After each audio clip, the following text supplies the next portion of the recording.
Vamos compartilhar, irmãos, do texto que usamos para a celebração da ceia. Só que agora vamos ler juntos. Lucas 22, do 14 ao 20. Vamos colocar na mídia para podermos ler em uníssono.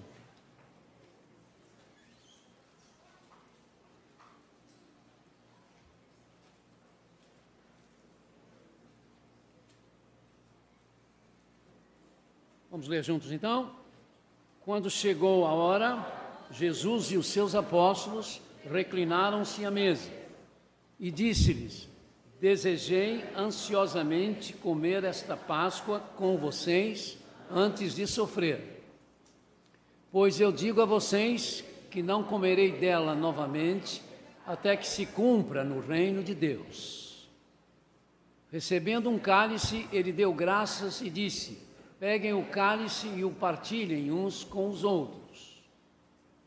Pois eu lhes digo que não beberei outra vez do fruto da videira até que venha o reino de Deus. Pegando ele o pão, deu graças, partiu e deu aos discípulos, dizendo: isto é o meu corpo, dado em favor de vocês. Façam isto em memória de mim. Da mesma forma, depois de ter comido o pão, ele pegou o cálice e disse: esse cálice é a nova aliança no meu sangue, que é derramado em favor de vocês. Mas saibam que a mão daquele que há de me trair está comigo à mesa. Até esse texto, até esse momento. Às vezes, algumas vezes e até muitas vezes, o que é imenso, intenso e extenso não se define por nomes ou títulos monumentais, mas por uma simples expressão. Acabamos de celebrar a ceia do Senhor. Ceia do Senhor é uma expressão que, diante da realidade extraordinária que ela representa, não é uma expressão sofisticada, não é burilada, não é trabalhada, é tão somente simples, elucidativa, explicativa. É claro que ela tem a ver com algo extraordinário, cheio de memórias singulares que nos faz voltar ao passado, historicamente irrepetível, mas insistentemente presente, nos colocando dentro de uma noite solene de despedida, mas ao mesmo tempo cheio de promessas de companhia. Companhia inexplicável, mas percebível e que ultrapassa, então, as fronteiras do tempo. Mais uma vez, como igreja, nós nos reunimos para a celebração de algo que não soa estranho, mas que, por mais que já tenha sido celebrada, e que por mais ainda venha a ser celebrada, torna aquela noite da última Páscoa de Jesus na terra numa noite de apreensão, que aos 12 passava o aviso do que significava seguir Cristo, do que significava assumir Jesus Cristo como Senhor. Aquela semana que começara em meio às hosanas, como querendo tornar Jesus em um herói da multidão, logo deu lugar ao silêncio dos aclamandos que foram substituídos pela amarga hostilidade dos governantes, se estruturando em uma série de ataques raivosos e astutos que substituíram as hosanas ao filho de Davi pelo oposto grito: fora com ele, crucifica-o, que o seu sangue caia sobre a nossa cabeça e dos nossos filhos.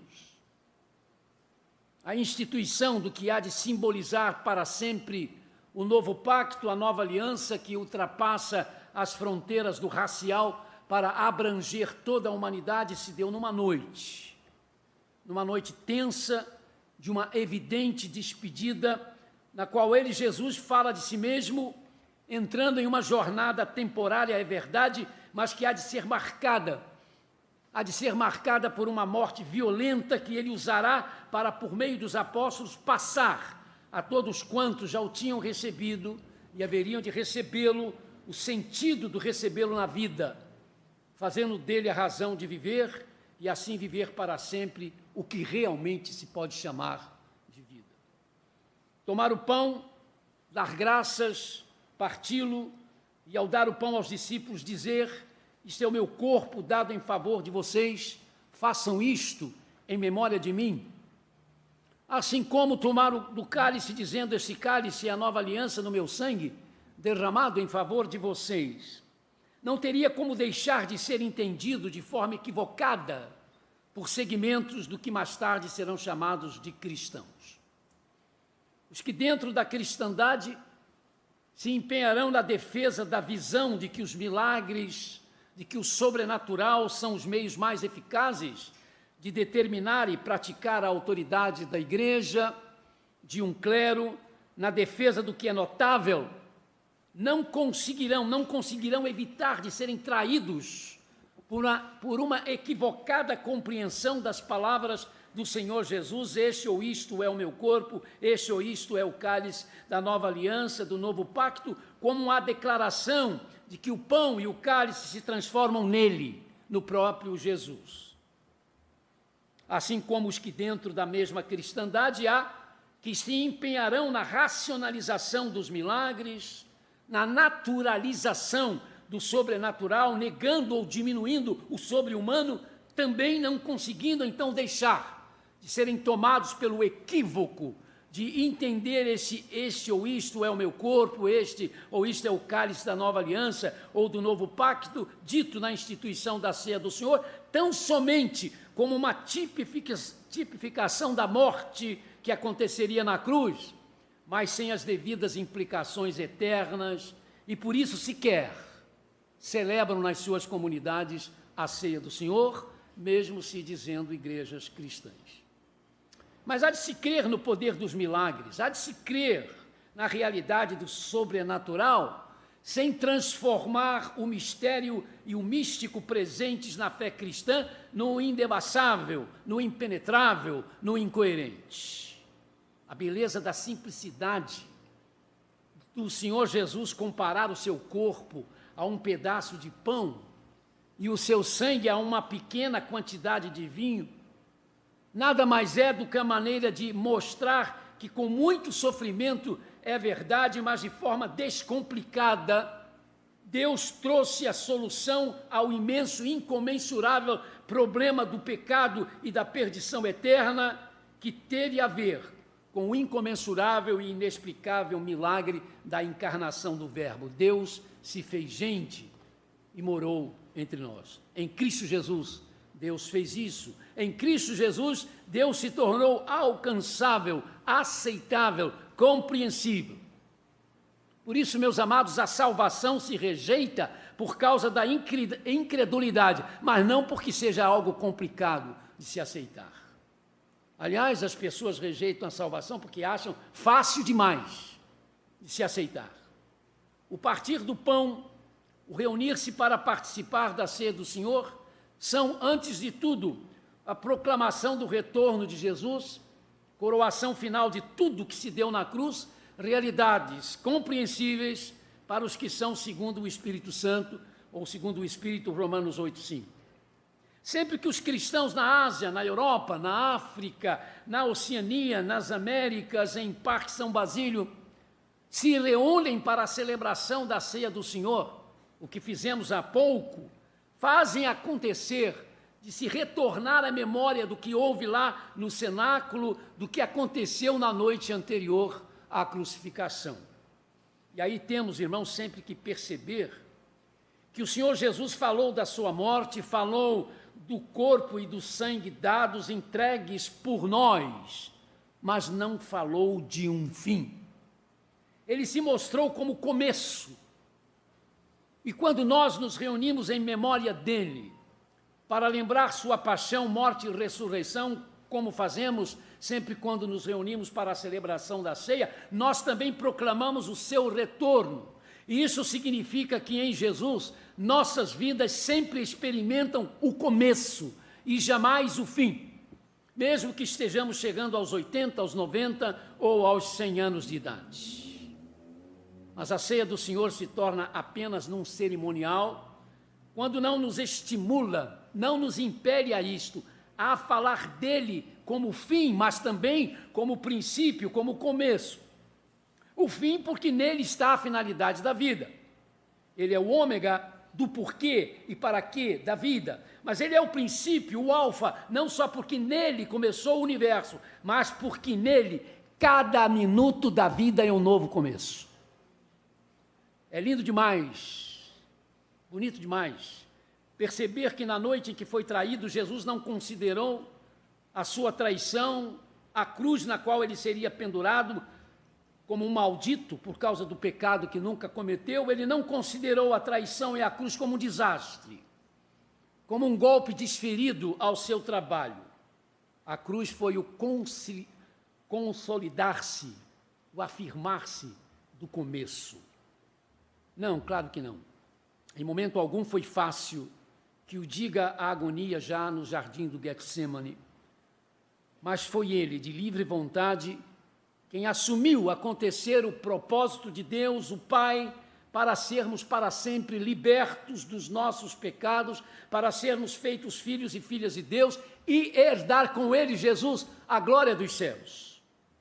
De livre vontade, ele aceitou a cruz como sacrifício, o final completo, perfeito, mas não como ponto final. Na verdade, antes como parte de um começo, de um grande começo. Então tomem e comam, este é o meu corpo. Tomem e bebam, este é o meu sangue. Ele colocou os seus diante da consolidação de um começo, do começo de uma vida surpreendente e eterna. É disso, irmãos, que temos também de recordar sempre que nós nos reunimos para meditar sobre a sua morte cruel e sofredora, mas redentora, salvadora, transformadora e vencedora por meio da ressurreição. Não foi a instituição da ceia do Senhor um serviço religioso para se memorizar acerca dos detalhes de um sacrifício somente, mas de todo um sacrifício cercada pelas afirmações: tomem, comam, isto é o meu corpo. Bebam isso, pois é o meu sangue, o sangue do novo pacto, do Novo Testamento, da nova aliança. Sabe, as palavras da ceia saíram do cenáculo e até hoje alcançam o mundo, ecoando Jesus, dizendo: esse é o meu corpo que é dado, este é o sangue que foi derramado por vocês. Para que entendamos que nessa morte está envolvida a vida do mundo e que este é o grande começo para nós. Meu irmão e minha irmã conosco hoje em Cristo, como é que você participou da ceia celebrada há pouco, aqui em nossa igreja com esta congregação? Você trouxe à memória, você trouxe ao seu coração Jesus Cristo como seu começo nesta vida, para ser a sua continuação após a sua morte, e que por isto comer o pão, que simboliza o corpo de Cristo, e beber o conteúdo do cálice, que simboliza o seu sangue, quer dizer que você está inserido nele. Agora não sou eu mais quem vive, mas Cristo vive em mim, inserido em Cristo Jesus. Não é à toa que a palavra cristão quer dizer pequeno Cristo. Ao nos intitularmos cristãos, nós estamos dizendo que somos representação de Jesus Cristo. Será que as pessoas, quando olham para nós, podem ver Cristo em nós? Alguém pode dizer: isso não é possível? Verdade? O apóstolo Paulo disse que não. Eu quero que vocês me imitem como eu imito a Jesus Cristo. Lembro-me da história de uma etnia no Quênia, quando receberam os primeiros missionários cristãos. Só que esses missionários ditos primeiros não sabiam que algum tempo atrás já havia aparecido entre eles um missionário que lhes pregar o evangelho, lhe falar de Jesus Cristo, e viver um tempo entre eles. E quando os missionários começaram a falar, traduzido por alguém que conhecia o idioma dos missionários, e eles começaram a falar sobre Jesus. De repente, um dos nativos levantou a mão e disse: nós já conhecemos ele. E o missionário disse: hein? Nós já conhecemos esse Jesus que você falou aqui, ele viveu no nosso meio, ele viveu conosco. E aí custou um pouquinho, mas eles descobriram o que é que os nativos estavam dizendo. Estavam se referindo àquele missionário que passara um tempo com eles. E a semelhança com Jesus, à medida que os missionários iam pregando Jesus, fez com que, então, os nativos identificassem o outro missionário como sendo o próprio Jesus. Quantos de nós, irmãos, gostaríamos, né, de ser confundidos com Jesus? Mas quantos de nós sabemos o quanto isso, de repente, está muito longe da nossa existência? Mas quer saber de uma coisa? Nós temos que todos os dias acordarmos e dizer: hoje eu quero parecer mais com Jesus do que eu pareci ontem, mais próximo dele do que eu estive ontem. Sabe, meus amados, é disto que nós temos de recordar, sempre que nós nos reunimos para meditar sobre a sua morte cruel, sofredora, mas redentora, salvadora, transformadora.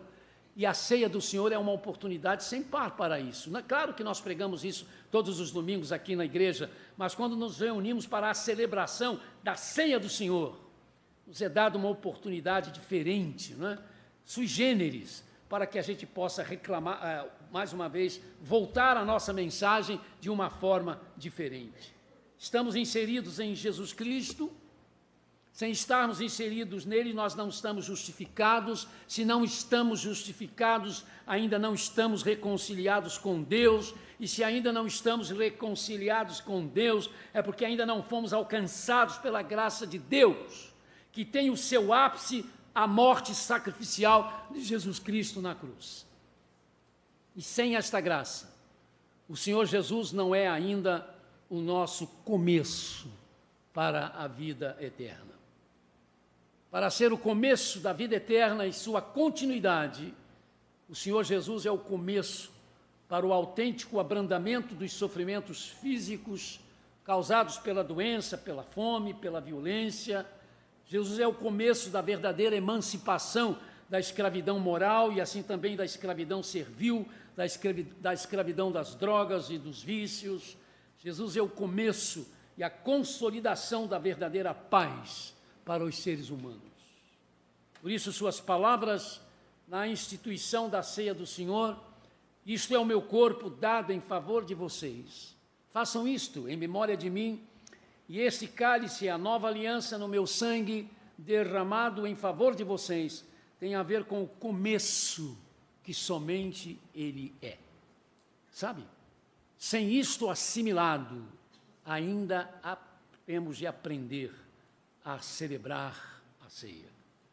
Que ninguém aqui volte para a sua casa sem ter feito de Jesus o começo da sua fé, o começo da sua devoção, o começo da sua nova vida. Só assim ele será o começo e a certeza final da sua vida eterna. Que Deus os abençoe. Amém.